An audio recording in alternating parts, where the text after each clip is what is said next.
அது எப்படி? அவ என்ன கேட்காம செலவெல்லாம் பண்ண கூடாது. பணக்காரப்பா மலேசியான்ல கதை விட்டால, அவ சம்பாதிக்கிற பணம் என் கையில தான் வரணும். ஏய், அவளுக்கு கொடுத்த காசெல்லாம் மரியாதை வாங்கிடு. எனக்கு இப்ப 10,000 ரூபாய் கொடு. நான் பாக்குறேன். என்ன பாக்குற? எனக்கு கூட செலவு இருக்கு. சரிம்மா. மீனா வாடா. மீனாவோட அம்மா கடையை பத்தியா வண்டியை பத்தி ஏதாவது தகவல் கிடைச்சப்பா? இனிமே எப்பவுமே கிடைக்காது. போயிடுச்சு. போயிடுச்சா? என்னடா சொல்ற?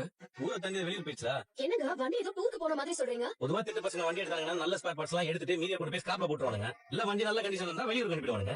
அந்த மாதிரி மீனோட வண்டியும் போயிடுச்சுப்பா. நீங்க என்னங்க சொல்றீங்க? வந்துடாத மீனா. திருட்டு பசங்க வண்டி எடுத்தா அதான் பண்ணுவாங்க. விசாரிச்சதுல வண்டி போயிடுச்சு. அதை எப்படா கண்டுபிடிச்சேன்? தெரிஞ்ச இடத்துல விசாரிச்சு கொஞ்சம் தேடி போனப்பா. அதுல தெரிஞ்சது. அப்ப வண்டி போயிடுச்சா? செலவு பண்ண காசெல்லாம் வேஸ்ட். அம்மா பணத்தை விட்டு வந்து நிக்கிறா பாருங்க. என்ன உன்ன மாதிரி முட்டாள் நினைச்சியா? வண்டி தானே போச்சு. வண்டிக்கான காசு ஆயிட்டேன் 70,000 ரூபாய். எப்படிடா? வண்டி திரும்ப 30,000 ரூபாய் வாங்கண்டா. அம்மாவோட ஃப்ரெண்ட் சிந்தாமணிட்ட பேலன்ஸ் 40,000 ரூபாய் வாங்க. சிந்தாமணி கிட்ட? ஆமாப்பா. மீனோட வண்டி ஆளை விட்டு தூக்க வச்சதே இந்த சிந்தாமணி தான். அப்போ இதுவும் அந்த பொம்பளை வேலை தானே? ஆமாப்பா. மீனோட வியாபாரத்தை கிடைக்கிறதுக்காக பிளான் பண்ணி தூக்கிடுறாங்க. என்னது இது? ஏற்கனவே மீனாயிட்டு வந்து பணத்தை திருந்தான். இப்ப இந்த வேலை பேர் பார்த்திருக்கேன். என்ன கதை எனக்கு எப்படிங்க தெரியும்?